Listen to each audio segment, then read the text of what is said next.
Hello and welcome to the Reproductive Justice Research Network. My name is Dr. Sanchez and I'm a research fellow in Gonville and Keys and an affiliate lecturer in the Department of Sociology at the University of Cambridge. Today, we're going to be talking to Professor Laura Briggs from the Women's, Gender, and Sexuality Studies at the University of Massachusetts Amherst. She will be presenting a talk titled Feminism on Debt, documenting a history of thinking about reproductive labor and debt imperialism. We upload videos regularly, so please do make sure to subscribe to our channel. Also, for the most up-to-date news, please make sure to like and follow us on Twitter at Reproductive Justice Chem and Facebook. The links of this are in the description below. Thank you very much. So let's just start. So first of all, Professor Laura Briggs, thank you very much for being with us today. So Professor Laura Briggs, I feel that doesn't need an introduction. She is an authority voice in several fields relating to reproductive politics across the Americas. Her research encompasses histories of reproductive politics and their fundamental relation to imperialism, neoliberalism, and transnationalism.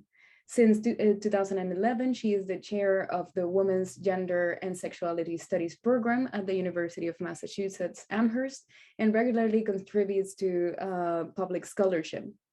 Professor Briggs is the author of several monographs, including the landmark 2003 book, Reproducing Empire, Race, Sex, and Science and U.S. Imperialism in Puerto Rico. From 2012, Somebody's Children, The Politics of Transracial and Transnational Adoption. The 2017 book, How All Politics Became Reproductive Politics, From Welfare Reform to Foreclosure to Trump. And most recently, Taking Children, A History of American Terror. The title of today's talk will be Feminist on Debt, documenting a history of thinking about reproductive labor and imperialism. So without further ado, thank you very much, Laura, for being with us today. Thank you so much for having me. It's always a pleasure to be with the Reproductive Justice Research Network. So I'm gonna show you a PowerPoint. It's not desperately interesting.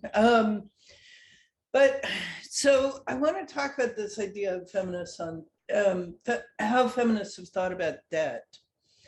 Feminists have an under-acknowledged tradition of talking about debt. It appears under diverse names: gender and development, globalization, the feminization of poverty, stratified reproduction, the foreclosure crisis, and transnational motherhood, for example.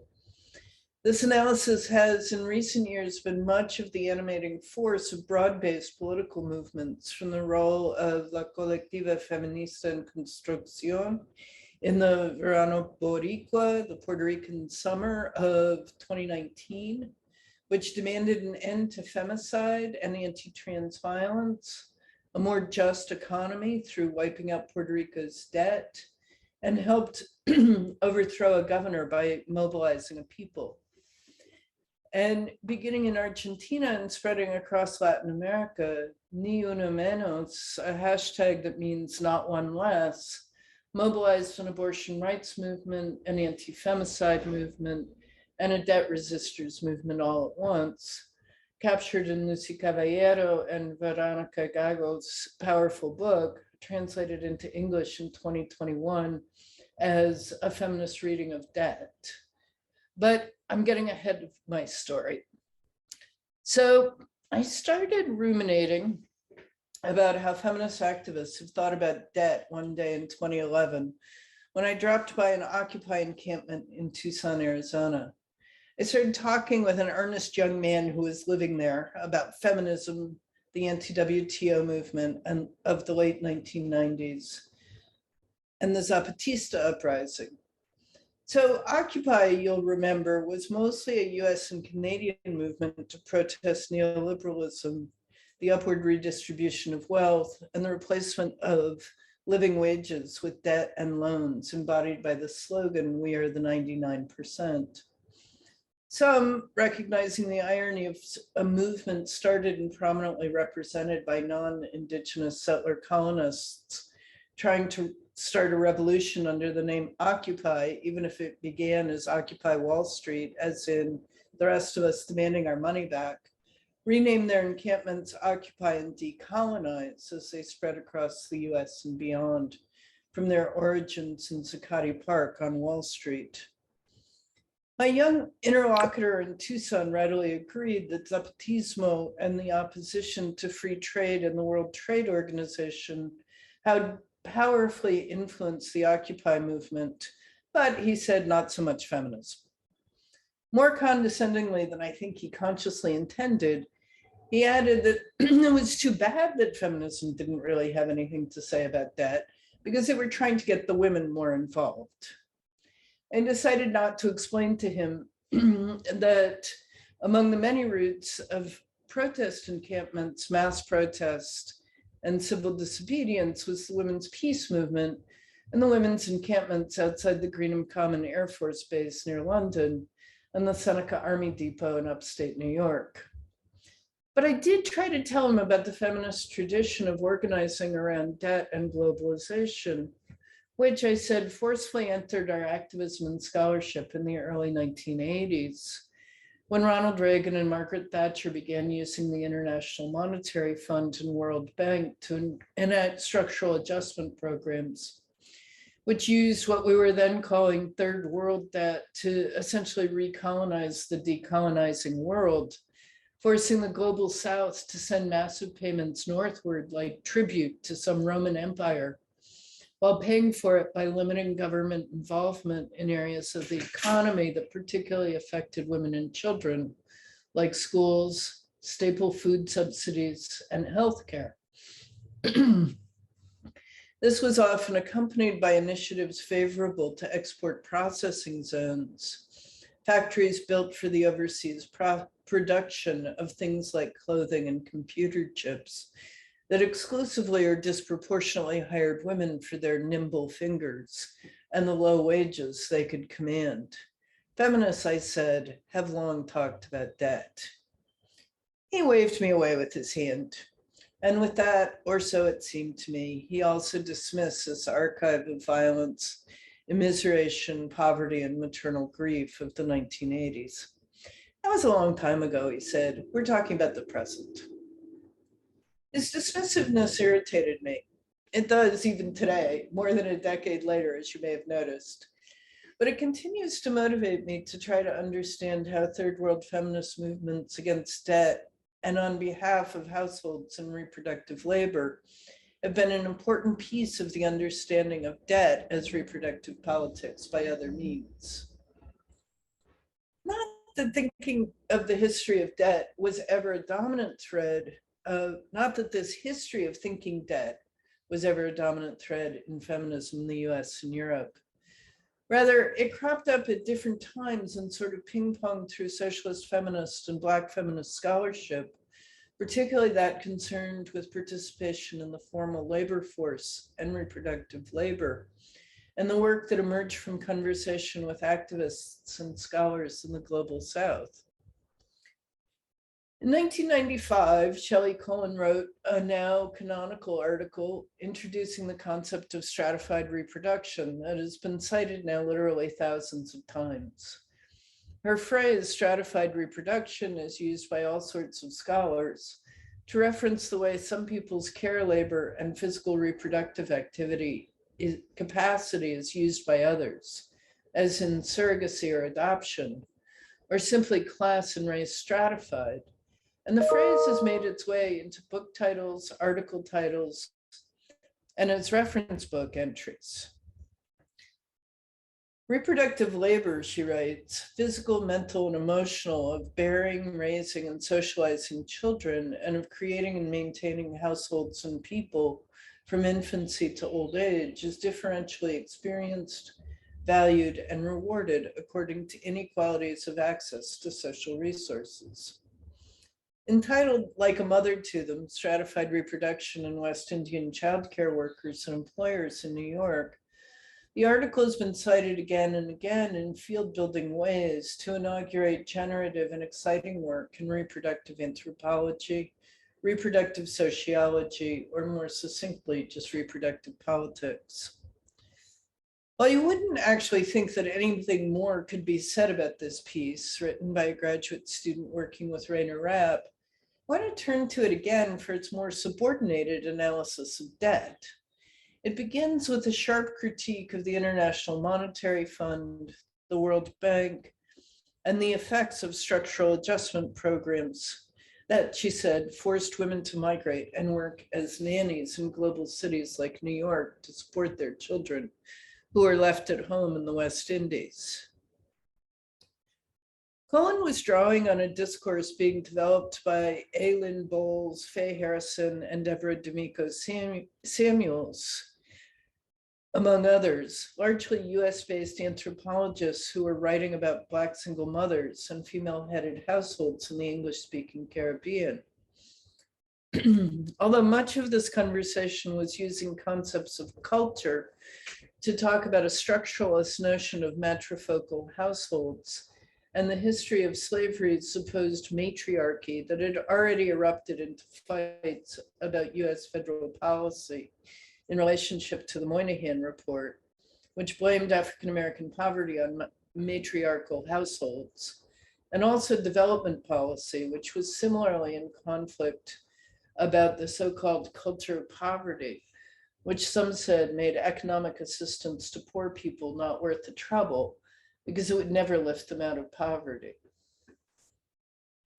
Bowles, Harrison, and D'Amico Samuels changed the subject to the economy, the present, and the International Monetary Fund, arguing that it was Jamaica's place in an international political economy of debt and the violence of what would by the 1980s be called structural adjustment policy accounted for female-headed households.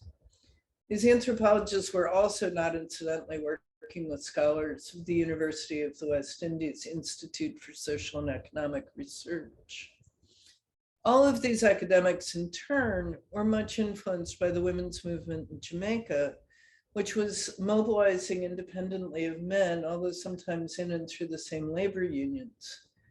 Their analysis and that of the women's movements they were writing about was that women were single heads of households because male unemployment was so high that a permanent male partner was an economic liability, another dependent, at least for some part of their adult lives, and that was a luxury that women with children simply could not afford. They described the economic conditions in Jamaica in the 1970s that gave rise to this unequal access to employment and the brutal precarity of households integrated into the global economy in the following ways. The United States, via Henry Kissinger and the CIA, were increasingly squeezing Jamaica's Prime Minister Michael Manley and his Democratic Socialist administration, trying to foment political unrest and destroying the tourism economy from without. The US Import-Export Bank sharply reduced Jamaica's credit rating. By encouraging relentless bad press and giving money and arms to opposition parties, they forced Manley to turn to loans from the International Monetary Fund, or IMF, the World Bank, and the European Economic Community in order to prevent further economic collapse. The IMF, in turn, demanded that the economy become more efficient and take measures to reduce inflation, which is to say that Manley had to end state subsidies of schools and food, freeze wages, increase imports from overseas, and devalue the currency. They also sought to force him to reduce the size of the informal economy, from selling ganja to street vending to sex work. These anti-inflationary measures, ironically, while reducing costs for foreign-owned businesses and ensuring that Jamaica's fate must be tied to that of international capitalism, sent the cost of living for households soaring by as much as 30%, while reducing their access to wages. Left women's groups, Afro-Jamaicans, criticized these measures sharply, pointing out that the pain felt by single mothers and the extended families with whom they shared households was acute. Inspired by the right-wing women's empty pots and pans protest in Chile in 1971, which were widely publicized as a Latin American women's movement against socialism, against Salvador Allende and his Chilean road to socialism, Jamaican women mobilized in similar ways, but to different ends. They held mass demonstrations attacking the IMF and World Bank and their policy prescriptions for Jamaica's economy as having particularly harsh effects on women and children, leaving mothers without resources for school fees or food for children. They also noted that the Jamaican campaign of industrialization by invitation had created a class of foreign factory owners who were employing Black women at low wages in order to increase their profits. By the 1980s, Jamaican scholars and Black feminist anthropologists in particular, and also their white students, told the stories of how the Jamaican national debt, Reaganism, Thatcherism, and structural adjustment programs were forcing women to migrate from the West Indies to the United States, the UK, and elsewhere as part of a household survival strategy where children were often left with extended family members while mothers made money elsewhere. There's also a related story to tell of how feminist anthropologists working in Latin America and the Spanish-speaking Caribbean revised the gender and economic development tradition emanating from the World Bank and United Nations, sending it in decolonial directions by telling the story of still other feminist activists against structural adjustment and globalization. June Nash and Helen Safa, whose Women in Change in Latin America, showed how economic development programs represented the expansion of capitalism and the effects it had on productive and reproductive activities of Latin American working class women. Like others, they also showed how global capitalism profited disproportionately from the employment of women, including and perhaps especially from the ways the IMF and World Bank acted like old school loan sharks, threatening to break legs if third world economies were not organized to their liking. 1980, Patricia Fernandez Kelly wrote about the maquiladoras and what she called the global assembly line in and beyond Ciudad Juarez, in which Mexico offered female labor in manufacturing to the global processes of capital accumulation, in which the title itself speaks to the view of women activists in relationship to their own government and its relationship to the first world and international institutions. For we are sold, I and my people. Throughout Latin America and the Caribbean, export processing zones and free trade zones multiplied, modeled on those in Puerto Rico and then Jamaica, as ways of attracting the foreign capital and economic stabilization that were essential for new loans, and often overtly the requirement for such loans.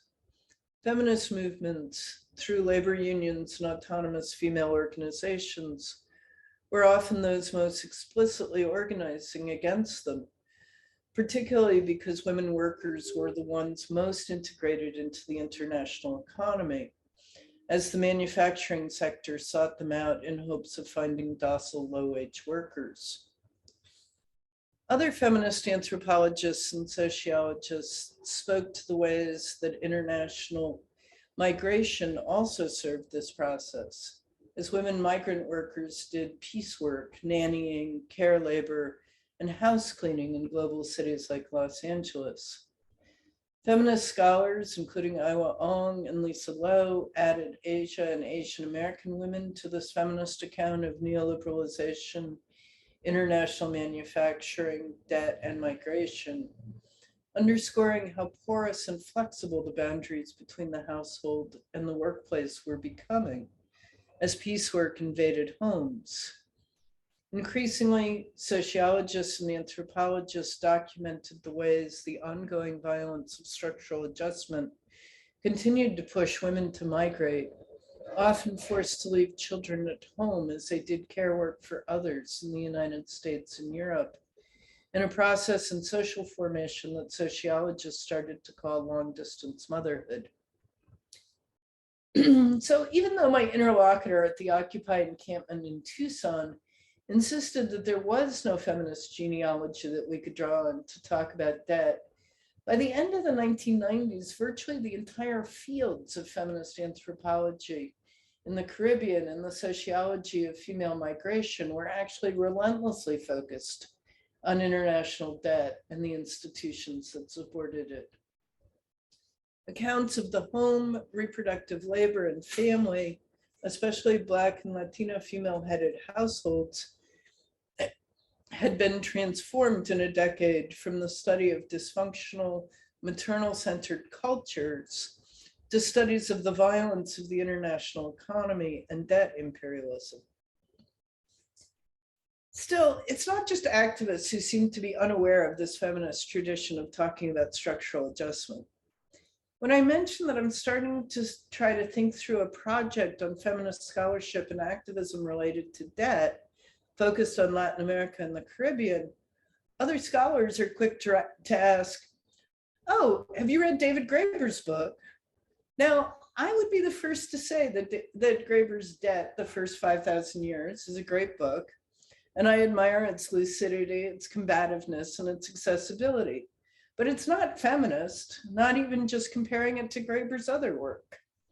Another monograph people are quick to mention is David Harvey's The New Imperialism, Accumulation by Dispossession.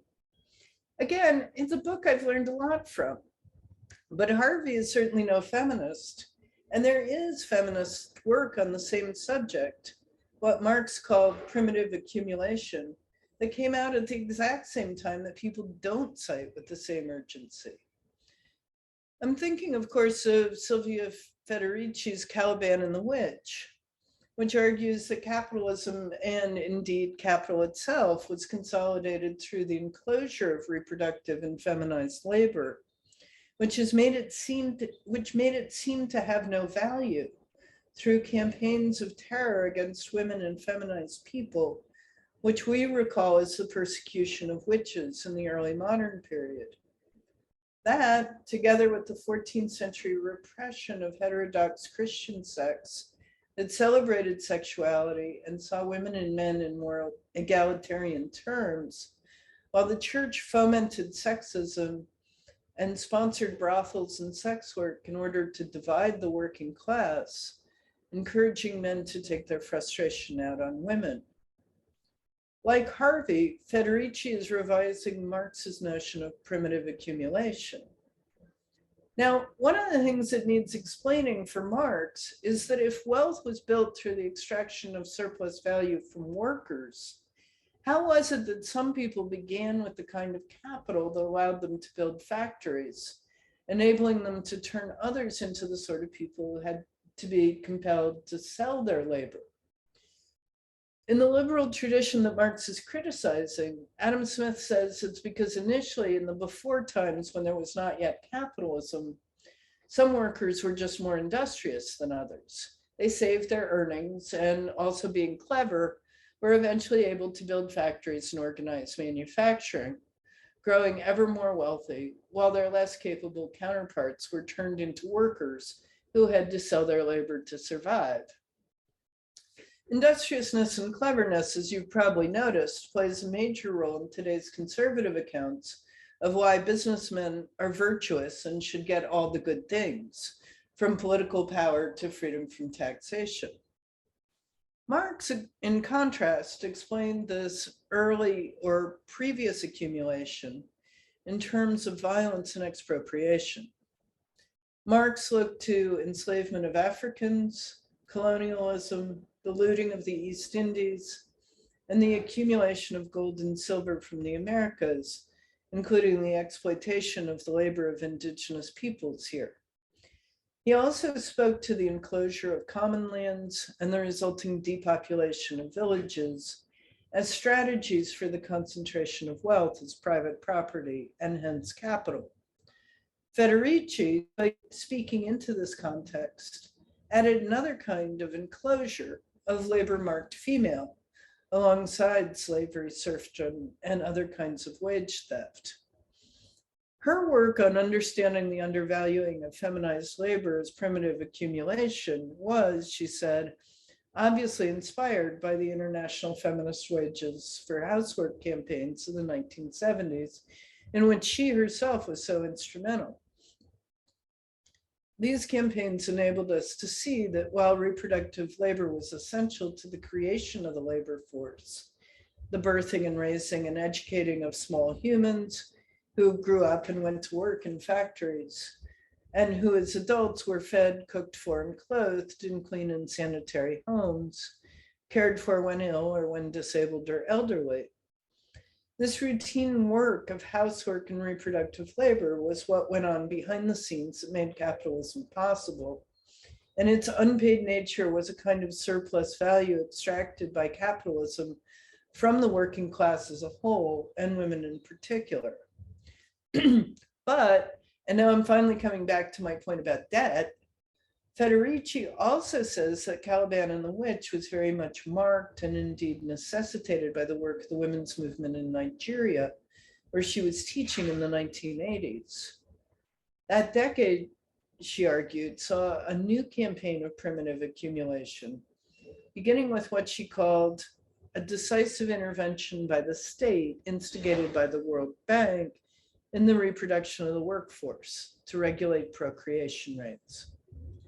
And what she's talking about is that in 1988, at the behest of international lending authorities and a technocratic elite, Nigeria officially adopted a population control policy, the first country in sub-Saharan Africa to do so in 20 years, despite highly pronatalist beliefs by much of the population and opposition from women's groups.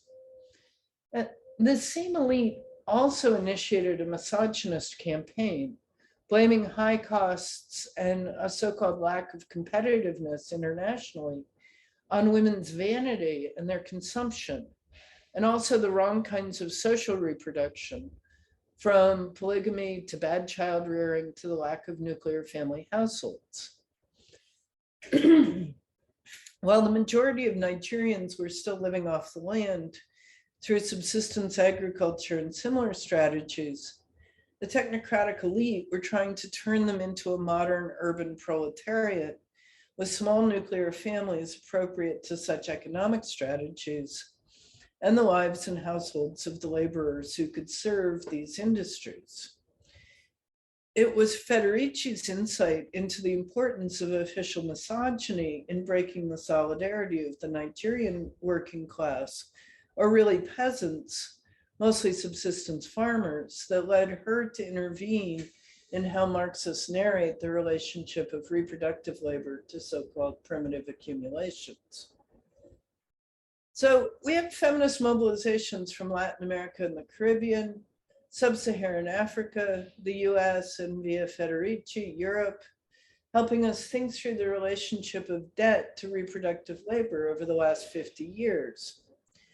Rather than continuing, as Helen Safa put it, the myth of the male breadwinner, feminist scholars and activists told us about the reality, which was that women were overwhelmingly the ones who were employed in manufacturing in the Caribbean and Latin America.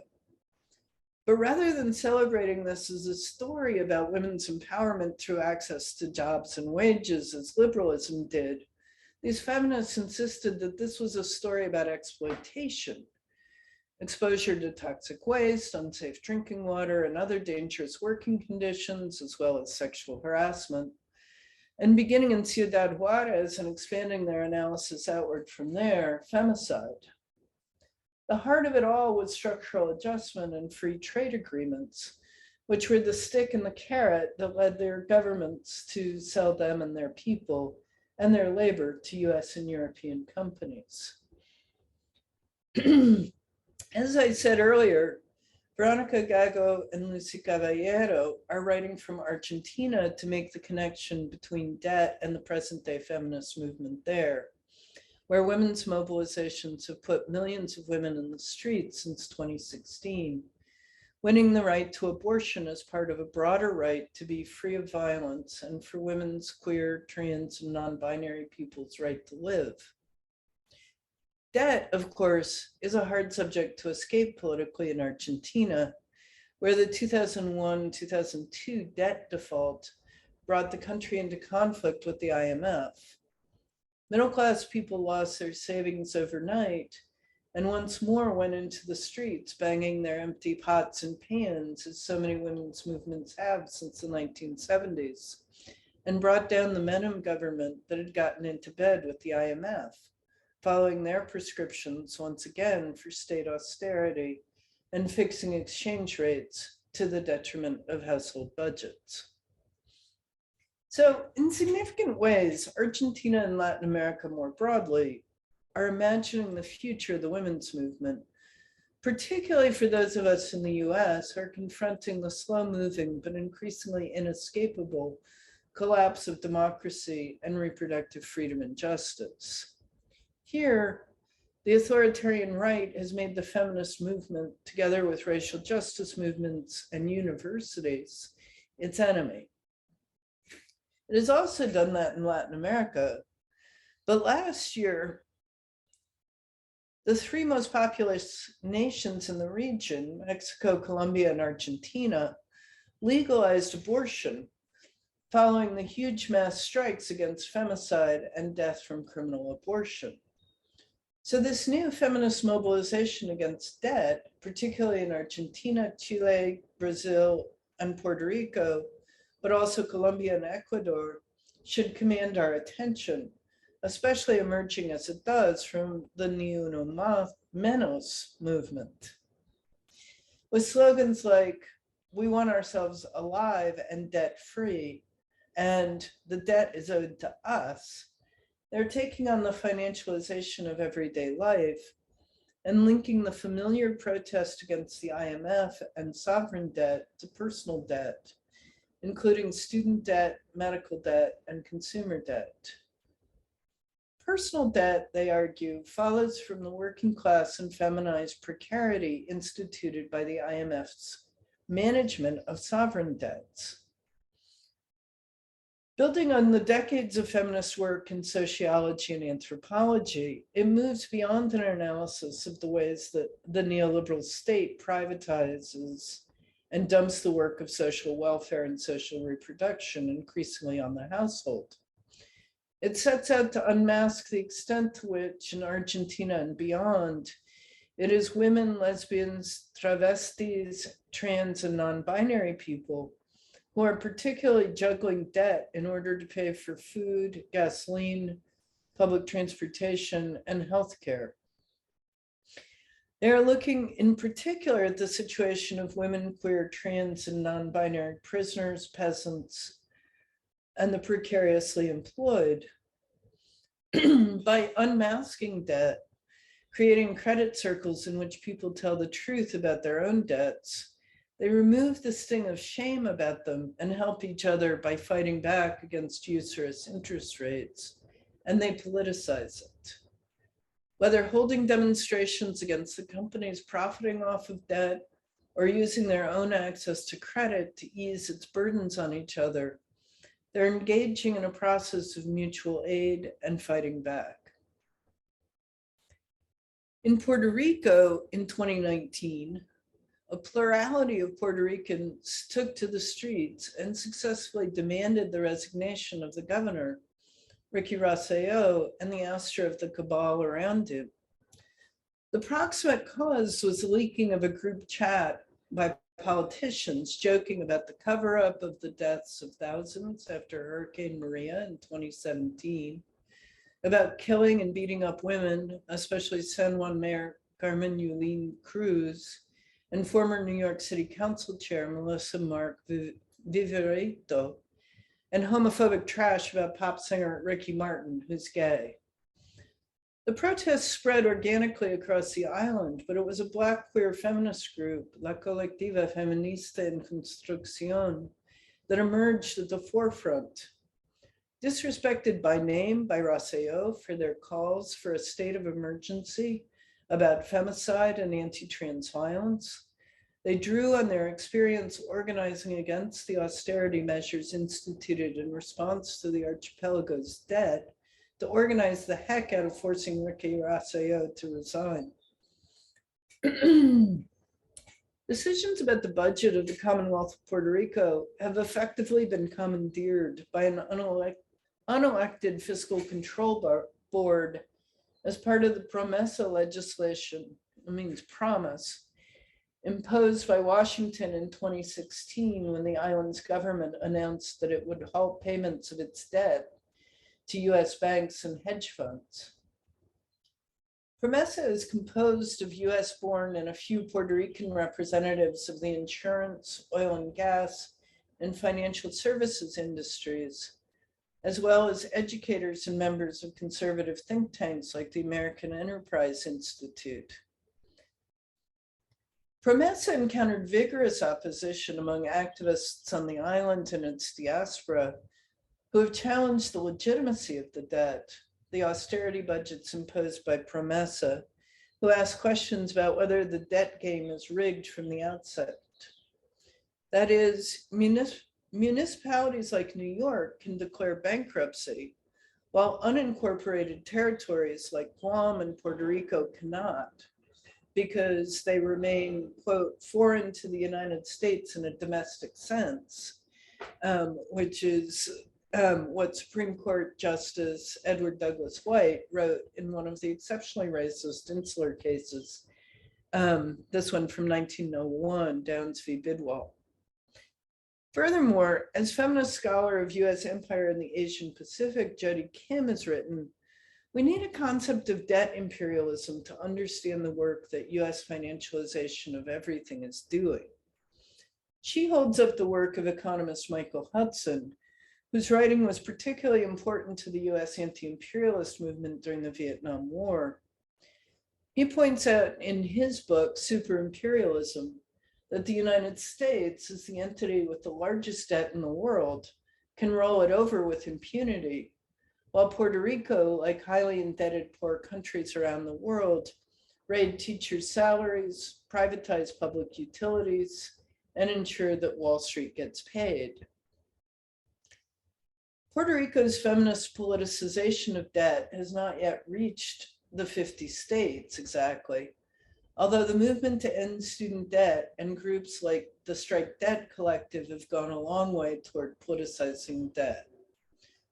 With slogans like, "You are not alone," they have moved the concept of debt relief from unimaginable to within the horizon of possibility in the US, especially the broad target of student debt, much of which is held by the federal government and which Joe Biden promised to, during his presidential campaign, to forgive.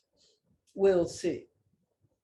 Another feminist figure who successfully politicized debt is Elizabeth Warren, who as a scholar pointed to the centrality of medical debt to personal bankruptcy, even as then Senator Joe Biden led the effort that made personal bankruptcy almost impossible in the US. Warren was catapulted into political prominence when she criticized the Obama administration from the left, arguing quite correctly that they had abandoned Main Street for Wall Street in their bailout during the housing crisis of 2008. A grassroots version of these politics is represented by a group called No One Leaves, a mostly female and Black and Puerto Rican group in the States that engages in protests to stop foreclosure-related housing evictions, demanding meetings with banks and attempting to buy back mortgages, which are often being sold for pennies on the dollar on financial markets. Feminist racial justice scholar and activist Keeanga Yamada Taylor has also been at the forefront of writing about redlining and how the manipulation of housing debt underwrote racial segregation and racialized impoverishment across the 20th century. So while there is not an explicitly feminist movement around student loans, medical and housing debt yet in the United States, outside of Puerto Rico, there are certainly stirrings of one that have great potential.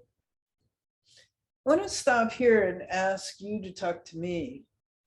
I'm happy to answer any questions you have about what I've said here, finally organizing my response to the Occupy activist who said there was no history of feminist organizing against debt.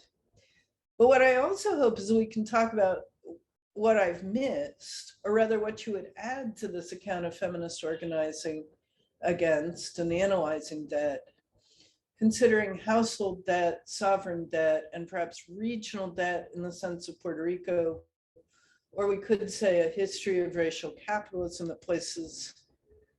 that makes places like Puerto Rico and Detroit particularly susceptible to being brutalized by lenders who are trying to make a profit off their odious debt. Thank you.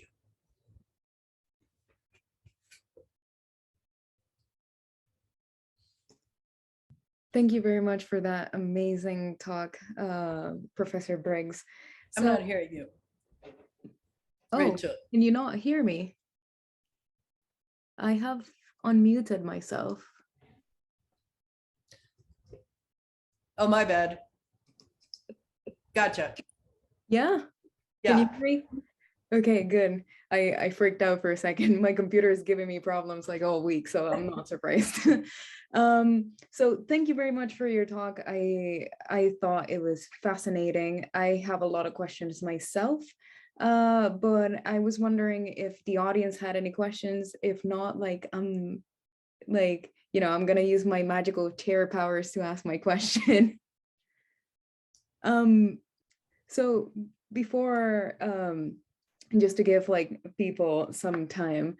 So you talked about La Colectiva Feminista in Puerto Rico. And that is a very, very important time, especially with Ricky Renuncia and all the leak of I don't know, I think it was 800 pages of chat messages that I had enough time and energy to read, sadly enough. And one of the things that they also said, apart from femicides, or joking about femicides and homophobia, in regards to Ricky Martin, was also anti-Black remarks, especially with La Colectiva Feminista.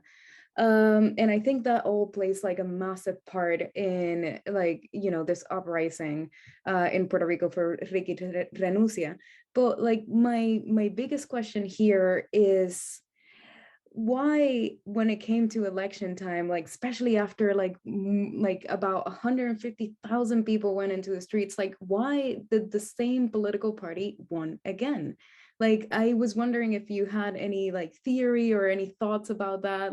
I myself have no idea, but yeah, I was wondering what you thought about that. Yeah, we're seeing the same thing in the US in relationship to primaries that just happened yesterday. And I mean, I think it has something to do with the way a certain political class controls formal politics. And certainly a lot of people have been talking about the collapse of democracy as voting, that voting itself, which used to be, sort of the last refuge of democracy. We could talk about democracy as the ability to actually influence governance and policy proposals and the like. But, even 2 decades ago, we complained about how voting was the least interesting available definition of democracy. But we seem to not even control that very successful.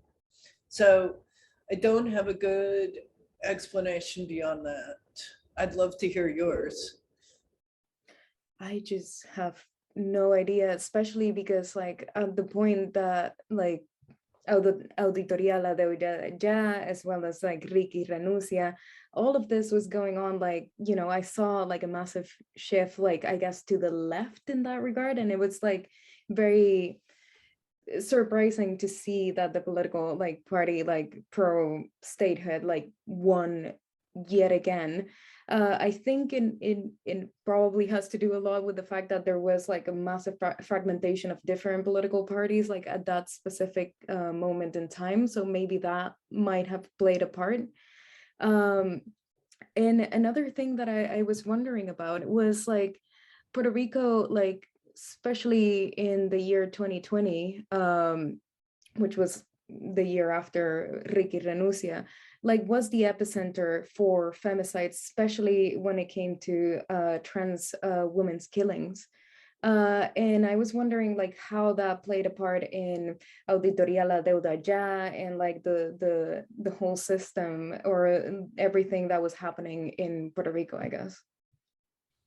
I think the other thing it's possible to say is that in the context of, so I would say this about Democrat versus Republican politics in the mainland United States and the 50 states. And in Puerto Rico, the stalemated and nature of status politics has been allowed to take over again.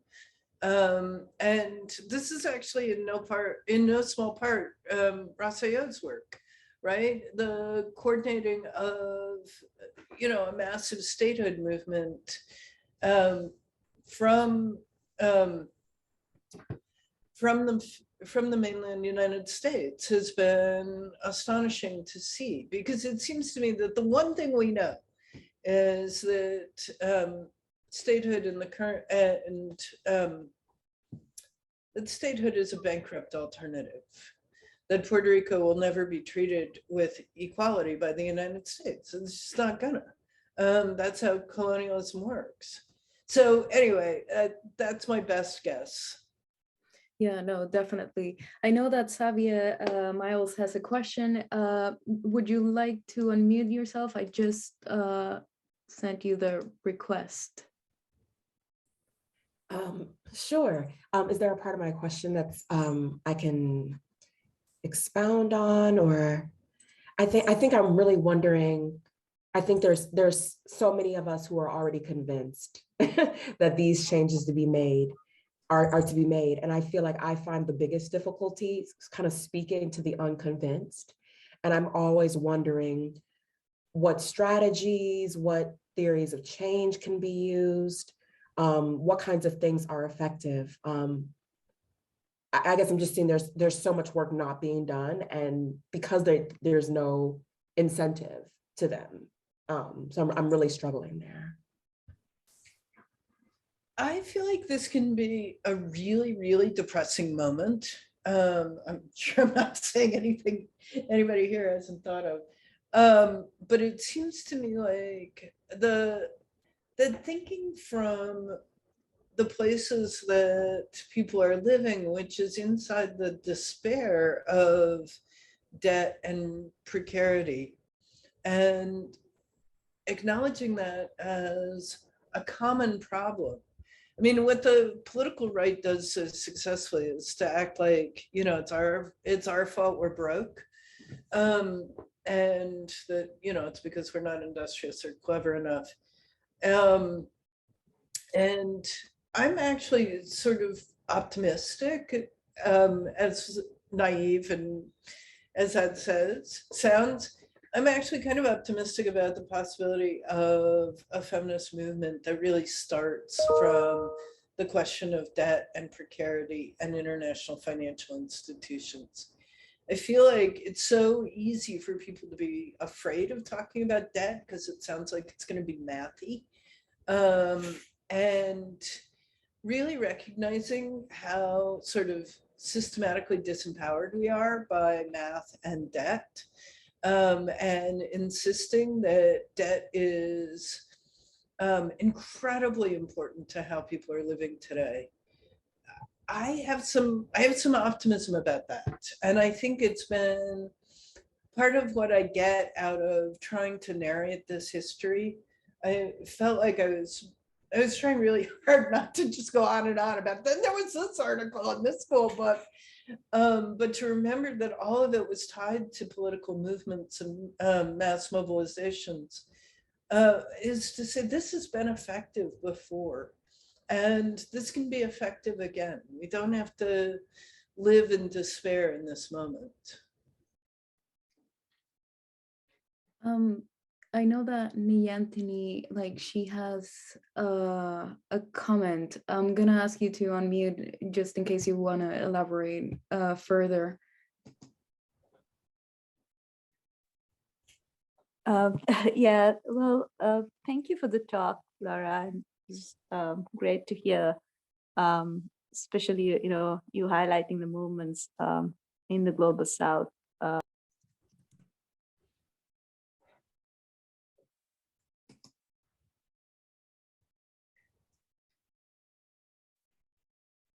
You muted yourself, so I'm gonna ask you to unmute again. Oops, sorry, can you hear me? Yes. Okay, yeah. Yeah, no, I was glad to hear the different examples you shared about movements in the Global South who have been organizing around death for a long time. And I just wanted to add to the conversation from my experience in Sri Lanka, which where we have seen women trade unions organizing against the kind of exploitation that began with the introduction of export processing zones, and that coincided with the IMF's structural adjustment programs in the late 1970s. And so since the 1980s, we've had movements largely led by women, protesting some of those exploitative kind of methods that were introduced to the country. And I also wanted to highlight that in the last several years, microfinance loans have been another form of debt, particularly in the Global South. And it's very much targeted towards women. And again, has led to like a whole kind of cycle of indebtedness. And we did have cooperative movements and grassroots women's organizations kind of protested against finance companies and also have kind of won some of their demands. And I just wanted to share, currently Sri Lanka has defaulted on its foreign debt. And there's a lot of feminist organizations organizing right now against the IMF kind of program and its austerity programs. One thing I've observed though is like, with the kind of solidarity that has emerged from the West, it has mostly been from left movements and less from, feminist movements, whereas we've seen more solidarity emerging from, Argentina, Lebanon, and other places where they've gone through similar experiences from, feminists. And I keep wondering why that is. Yeah, thank you. Thank you. I was so conscious of the absence of South Asia from the talk, particularly because the protests on microcredit have been so important. And microcredit loans are also all over the place in Latin America. And I was surprised to learn recently that they're also increasingly all over Puerto Rico. And now I've lost your question at the end. I'm so sorry.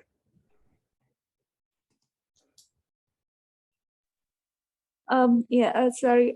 Yeah, my question was that, we do, in terms of, debt, IMF and so on, the kind of solidarities that, at least in Sri Lanka's case, from the West is mostly been from the larger left movement and less from, feminist kind of organizations. And I wonder about that. And I also wonder about, how those kind of solidarities can emerge. Yeah.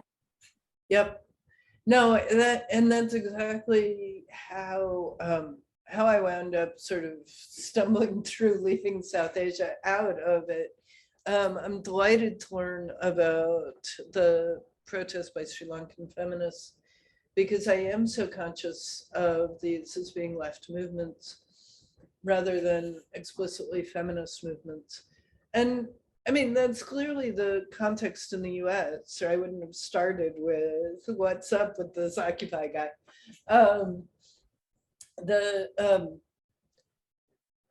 And I, they don't, I suppose there's no great necessity that we have a feminist left rather than a united front left, except that I guess I persist in looking to places like Argentina and Puerto Rico and saying, these movements are actually so much more effective when they're led by feminists, and dynamic and creative. I also think feminists have just been thinking about this question of how liberalism works by dividing the public from the private, in order to create the possibility of moving to, sort of exploiting the hell out of the private as another form of capital accumulation. And so to me, that seems like an important set of insights and possibilities for analysis. So that's my best account. I'm gonna read Elizabeth Beaver's question because her microphone doesn't work. So, Yeah. Hi Laura, thanks for your great talk. How would you describe the link between sovereign debt and modern day colonization? Is it really possible to describe the democratic process in Argentina as controlled by Western vulture funds? Yeah, I love that question. I think that what we see over the arc of the narrative that I was trying to characterize is a shift from a clear decolonizing moment in the sort of post-1945 period in Latin America and the Caribbean, and in which the language of decolonization and resisting Western imperialism was very active, was very much part of strategies of governance in Latin America. And do I think that that analysis works in relationship to contemporary states? I suppose it depends on the state, but obviously not so much. It seems like this has been, in my mind, what I've learned so much about from the Ricky Renuncia movement in Puerto Rico is how to think about a political class that has installed itself precisely through its alliance, not just with Western imperialism writ broadly and ideologically, but also its alliance with international institutions like the IMF or Wall Street's vulture funds and hedge funds. Because of course, not all the people who are making money off of vulture funds live in New York. The funds may live in New York or London or places like that, but there's obviously a comprador elite that is transnational in composition, that is making a lot of money off of how sovereign debt works. And so is the process, there are things that are imperialist about the process. The fact that the US continues to run the largest sovereign debt in the world, in the history of the world, and continuously rolls it over and never has to pay it, is a fascinating, sort of way that the system works, right? It's not a bug in the system, it's a feature of the system. And so, but Argentina must pay its debts, right? Must create an economy that does certain things that all economists think are stupid, right? Like in moments of economic contraction, you should not be going about cutting things. cutting government spending in moments of economic contraction causes economic crisis. And we see that in the peso crisis in the mid 1990s in Mexico. We see that over and over again. So do I think imperialism is a useful framework for this? I guess so, yeah. But is it the only framework? Not really, not at all. But I love the question, thank you. Thank you very much. Sarah has a question, so I'm gonna ask to unmute here. Thank you. Thank you so much for that really fascinating and very timely paper that in its form certainly reminds us of the optimism of intersectional analysis, even if its content might sometimes point the other direction as to why we have to refight the same battles over and over again, which I'm sure any of us who were in Amherst in the 1980s are feeling right now rather strongly. I just wanted to raise a slightly more maybe lateral question about political economy, especially since your department specializes in that field.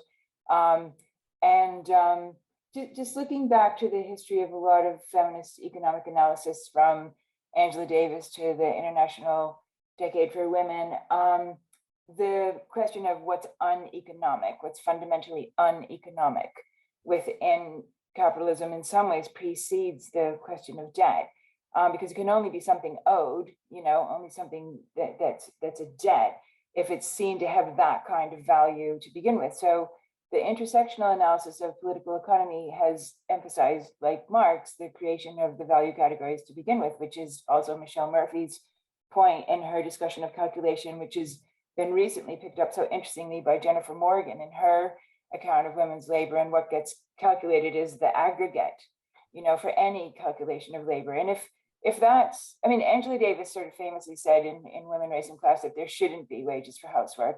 First of all the Black women who are being paid wages for housework are not being liberated by it. Secondly, that it's not something that working class women are asking for. And thirdly, that since housework is fundamentally uneconomic within the capitalist system, it's never going to work to pay for it, because it's never going to have the kind of value, because the money isn't what gives it value. It's the categories that give the money value, that would give it value if it had any value, which it doesn't.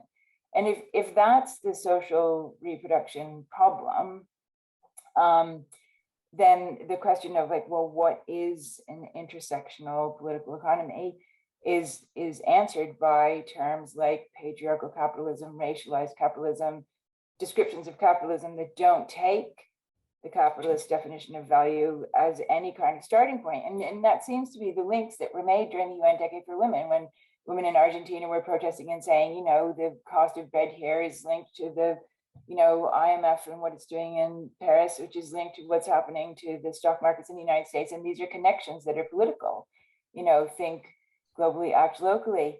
And I just wonder, where does that question sit? The question of intersectional political economy. I know your colleague, Nancy Folber, has recently written a book by that title, which takes a slightly different take on this question, but what do you think about that question? I think I need to read Nancy Folber's new book, but and I love that question. It's just elegant.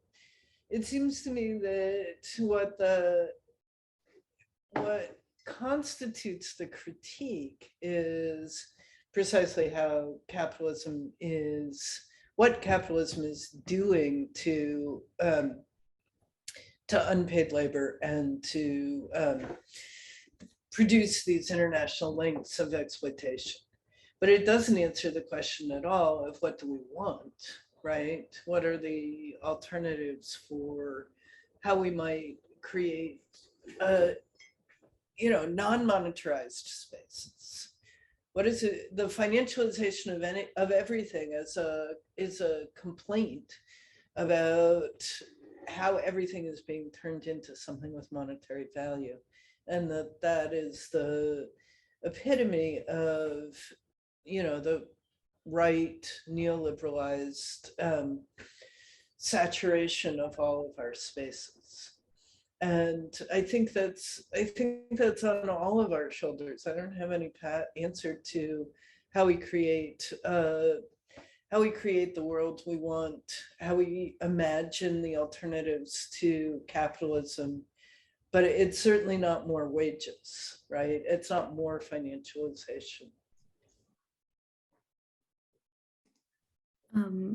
Thank you very much. I know that the watch party has a question, so I'm gonna ask to unmute. Hi, thanks a lot for the great talk. Can you hear us? Very, yeah. Can you hear me now? Okay, perfect. Thank you so much, Laura, for a great talk. I just have a very brief question about the framework of feminist anti-imperialism, which you mentioned can be very, you believe that it will be still very helpful to understand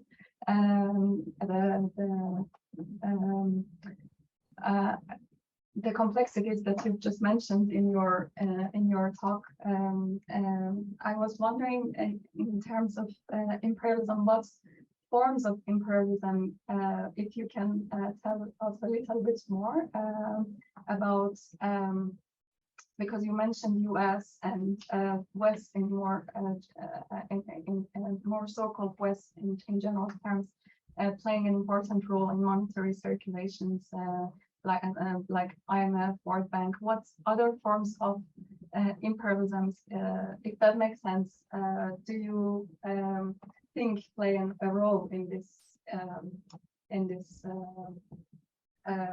structuring of understanding of or approach in anti-feminist, anti-imperialist perspectives that can be helpful for us to know? So if I understand the question, it's for like that, it's how do we think about what the what the forms of imperialism are? We talk a lot these days about settler colonialism as one kind of imperialism where, you know, you sort of occupy the land with bodies and engage in wiping out the existing indigenous population. We talk about indirect rule as, you know, creating an alternative, creating an imperial-like ruling class in home countries.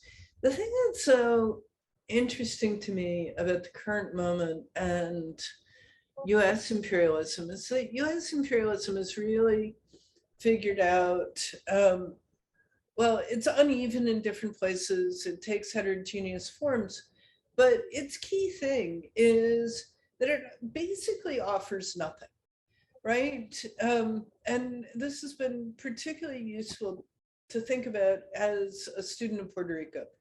There was a moment during the Cold War where the US was actually pouring money into Puerto Rico because it was trying to create a Cold War alternative to Cuba.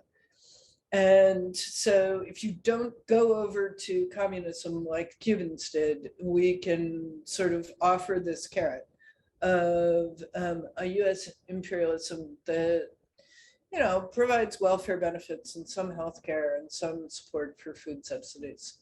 It did lots of other things that were nasty, but those were some of the good things. To the point where when I was first writing about Puerto Rico in the early 1990s, I had professors saying to me, well, this isn't an imperialist relationship because actually the net balance of payments is from the US federal government to Puerto Rico. And what's happened since the mid-90s is that the US has basically withdrawn all the benefits, most all of the benefits from Puerto Rico, and to replace them with essentially first debt, right? That Puerto Rico could continue to support, say, for example, a Medicaid program through debt, and then demanded that it get paid back. So what the US has figured out, US and other and non-US financial institutions has figured out how to do is to offer nothing and take all the stuff. So there's no spending money on an occupying army. There's no spending money on a government. There's no spending money on social welfare benefits. There's only asking for money, extracting just cash, like a casino, treating its former colonies basically like casinos. And I mean, that's an astonishing deal. Like, how is it that we have been so unsuccessful at blowing up that deal, right? It's like the current forms of authoritarian populism in the US, like watching Trump like try to woo a working class by offering them nothing, right? You don't even get a jobs plan out of this. You don't get any benefits. And on the contrary, it's pure extraction. So it seems to me that what that tells us is that there is a ton of space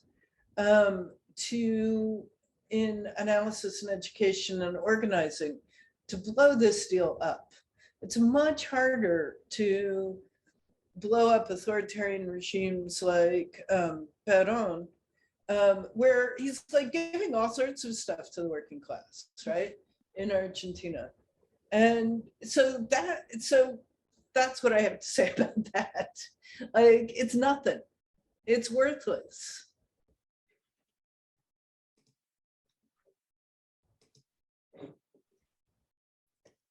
And one of the interesting things about like the whole like giving nothing is that like when you actually like talk to like people in Puerto Rico, like they strongly believe that they're getting a lot from this like very imperialistic, very colonialistic relationship, especially in the aftermath of Hurricane Maria. Like I would hear a lot of people saying like, oh, thank God that the Americans were here. So it's very ingrained and very internalized, like that coloniality, or that sense of like, oh, like we're better off. And I think it stems from what you were saying about like this relationship, like with like trying to make like Puerto Rico the jewel of the Caribbean vis-a-vis Cuba. Yep. And if you look at what FEMA did in the aftermath of Hurricane Maria, it was so despicably nothing. That especially in comparison, journalists ran that comparison with what the federal government gave Houston, which suffered a hurricane roughly at the same time. So yes, it does have that history. People have that memory. But if you look at, any category of things, from disaster relief to food systems to, climate change, right? That's something the US is offering these days. That was really sarcastic. I didn't mean to quite go there, but there you are. Yeah, and even like when Donald Trump like arrived to Puerto Rico, like 2 weeks after, like to Guaynabo, one of the counties in Puerto Rico, like he said that it wasn't a real emergency, like Katrina, because only 17 people had died. Right. So it was very despicable the way that they managed the situation in the aftermath of Hurricane Maria, like including like FEMA management and all of that. Because at the end of the day, like they never gave any relief, and like even when you arrive to Puerto Rico, like you still see like the blue like I don't know how tarps, yeah.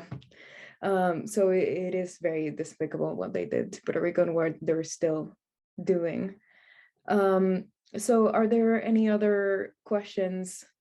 Yes, I'm gonna ask you to unmute. Hi, Laura. Thank you for the talk. I was just thinking about the recent piece in the New York Times about Haiti's debt, and I don't know if you've had a chance to look at it, but yeah, I'm just wondering if you have any kind of comment about that, or about the sort of conversation that has brought up about like, the mystification, or the kind of fact that the New York Times had to come out with this piece that this is sort of a unknown aspect of history to some people. It strikes me that feminists also are very kind of adept at pointing out the sort of naturalization of or the kind of hidden sort of power structures that make these things unknown. So just thinking about this. That's really interesting. So if people don't know, the New York Times in the US ran this huge piece on Sunday about Haiti's debt. And it used, in a related article, it used the word revealed. The New York Times reveals the cause of Haiti's poverty is the history of the post-emancipation debt, in which people were essentially required to pay for the value of their own bodies as enslaved people. And of course, debt being such the excellent profit maker that it is, that was a debt that was paid many, many times over.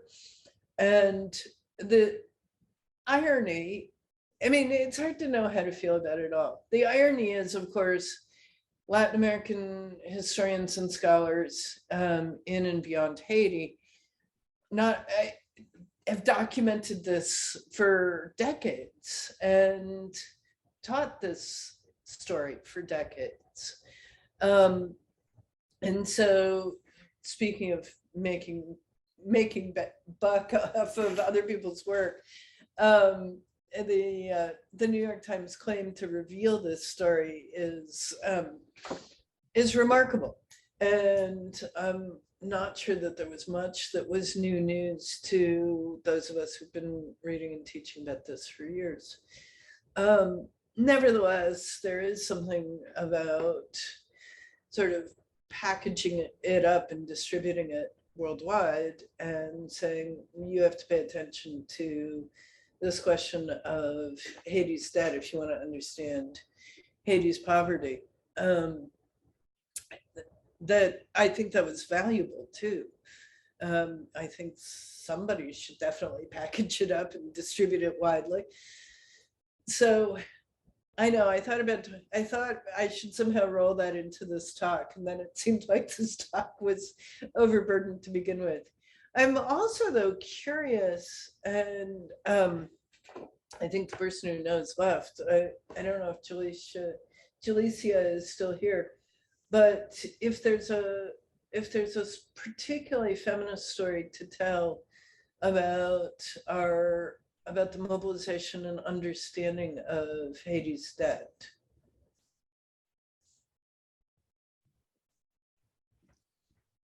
Signe, is there anything you would want to say about that? It sounded like you had been thinking about it as well. I just asked you to unmute. Thanks. No, I didn't really have anything in particular. I was just kind of curious to hear your take, and yeah, if there were others in the audience who might comment.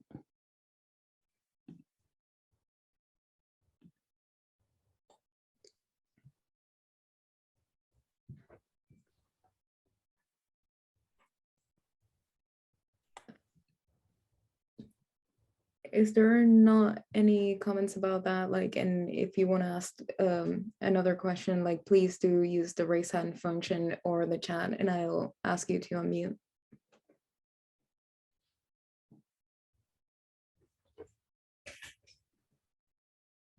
Okay.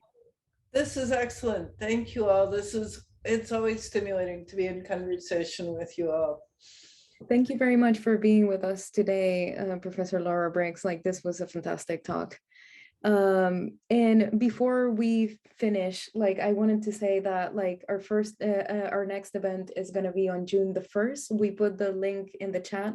It's going to be titled Emotion, Work, and Burnout in Reproductive Justice Activism.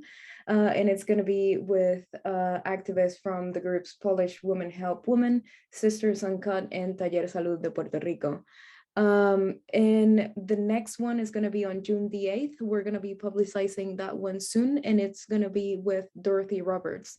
So please stay tuned, follow our social media. It's also on the chat. And thank you again, Professor Laura Briggs, for being with us today.